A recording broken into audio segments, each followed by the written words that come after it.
Hola, yo soy Trino Trevino y les doy la bienvenida al Club Tesoro.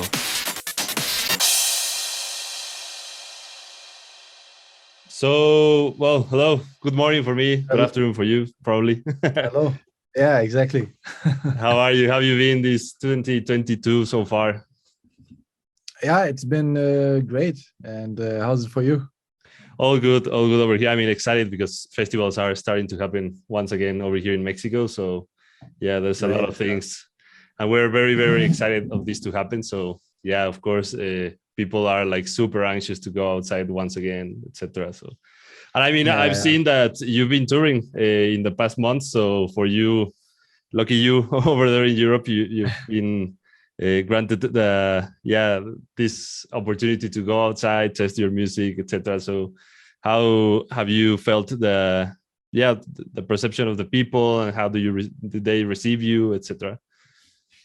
Yeah, I mean, I was lucky to had the possibility to do some shows. I mean, I had to cancel more shows last year than the shows that happened, but to do them, but still, it was just great that some shows could happen, and I did some shows in the US also, which was my first US tour, and yeah, it's been great. I mean, we've been in the studio now for 1.5, 2 years in the pandemic, and it feels great now to finally have the possibility now to get back on the road and to see people dancing. And from what I saw, like from the first festivals, the people were just they loved it, and they were so happy to be back in a club or on a dance floor.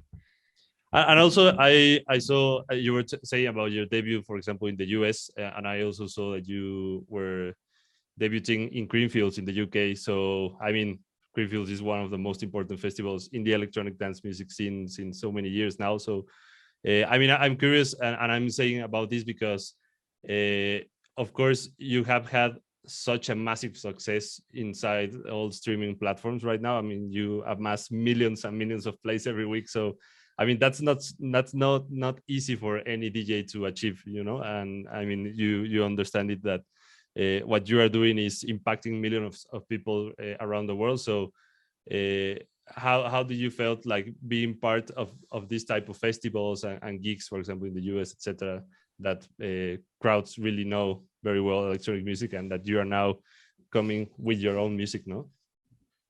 Yeah, it's been a great honor for me, especially as you say, Creamfields is just such a iconic festival. And I mean, since I started making music, I just know Creamfields or Tomorrowland and all those big festivals. And yeah, I feel very honored. And also last week I announced that I will play Tomorrowland this summer, and that's really like a dream come true. For sure. Or something I didn't even imagine that someday this could happen, you know.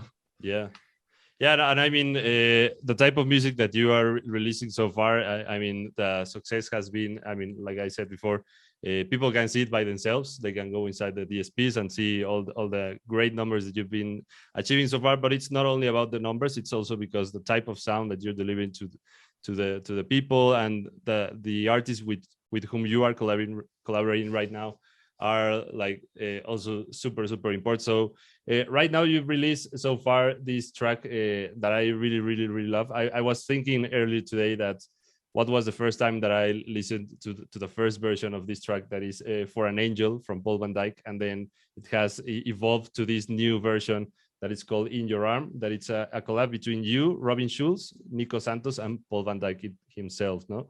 So for you, do you remember what was the first time that you listened to this first track? I can't remember the first time because this was probably when I was, I don't know, 5 years old, 6 years old. And I don't know, like maybe in the car with my parents or something. Or my parents always bought these compilation CDs back in the 90s. And I probably heard it there, but that song was always one of those songs which was always around, you know. And it's such a dance classic, and you always hear it somewhere. And yeah, it's just such an iconic track. Also, it's part of the anthems of Berlin, no? Because I mean, I remember a lot of. I think that the original video clip of it, it's like the Love Parade in Berlin, no? And Yeah, I mean, yeah. it has such a history with dance community. So for you, how was the approach to decided that you wanted to recreate this track and make a new version of it? So it was actually a little bit weird. Like we were working on a song, and something was missing there. And for some reason, I had the idea to put in Paul's melody, and then I just tried it, and it fitted perfectly to the song. And then, like, we had it all done, and then we went and approached Paul to ask him for approval. And he said that, yeah, immediately go with it.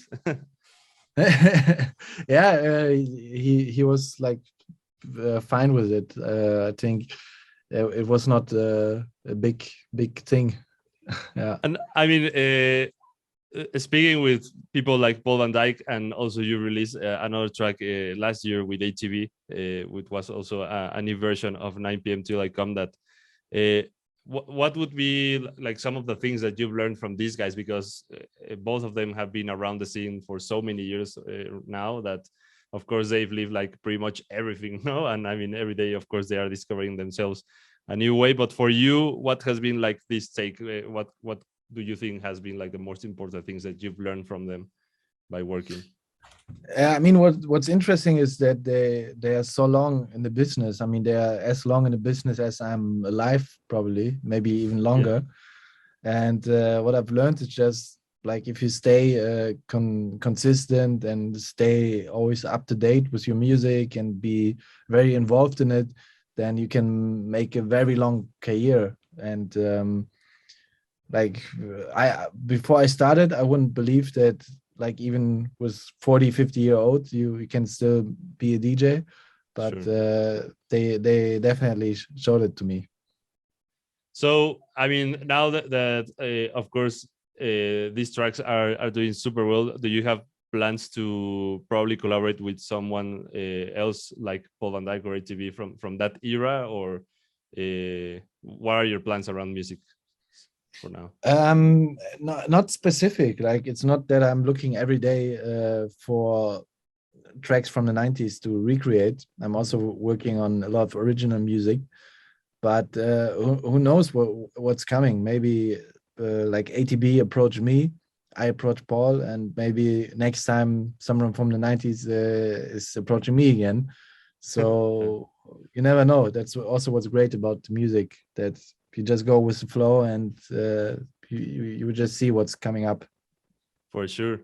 So I mean, 2022 have just recently started. So of course now you're going back again in tour and releasing more music. So do you have like apart from Tomorrowland, which you already mentioned, another special place that you want to go and perform during this year? To be honest, I'm so happy to go anywhere and perform. Since it's been so long to go on a really long tour, and so I'd be happy to play anywhere. But I would love to come to Mexico, or in general South America. I haven't been there. We're very good for the party. Yeah, I haven't been in Mexico or Brazil or any of those countries, and I would definitely love to go there and perform there. Oh, for sure, man. I mean, if you come, hit me up.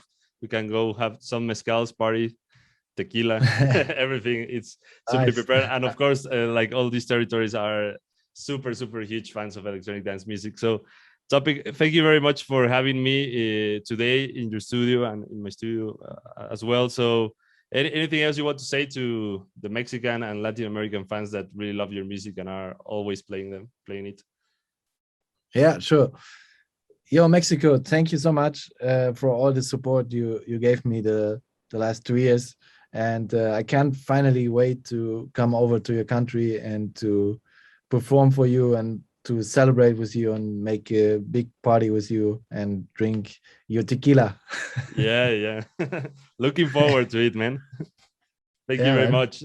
And we'll see you soon. I hope that sooner than later that we can party on stage. Yeah, I hope so too. Thank you, man. Thank you. This is Topic aquí en el Club Tesoro, amigos. Where can people connect with you easily? In Instagram, Facebook, or? Yeah, Instagram, Facebook, or Spotify. Okay. Anyway, yeah. Demos, they can send them to you via Instagram, or what's better? Yeah, sure. Instagram, that's the best, probably. Okay. Cool. Well, thank you very much, Topic. Thank you, man. See you soon. Bye. See you. Bye bye. Esto es un episodio más de El Club Tesoro. Mi nombre es Trino Trevino y les agradezco una vez más a todos ustedes que nos escuchan en todas partes del mundo. Recuerden compartir el podcast si es que les gustó, para que se puedan suscribir más de sus amigos y podamos comentar mucho más sobre estos temas. Yo estoy en las redes sociales como @TrinoDJ, así me encuentran como TrinoDJ en Instagram, Twitter, Facebook, YouTube y SoundCloud. Así como también pueden visitar mi sitio web, que es www.trinodj.com, donde cada semana estoy subiendo artículos relacionados al mundo de la música, así como entrevistas y también los programas de radio, donde cada semana estreno mucha música. Una vez más, les agradezco. Espero puedan comentar este podcast con todos sus amigos y me dará mucho gusto saber de ustedes en las redes sociales. Nos escuchamos el siguiente episodio. Hasta pronto.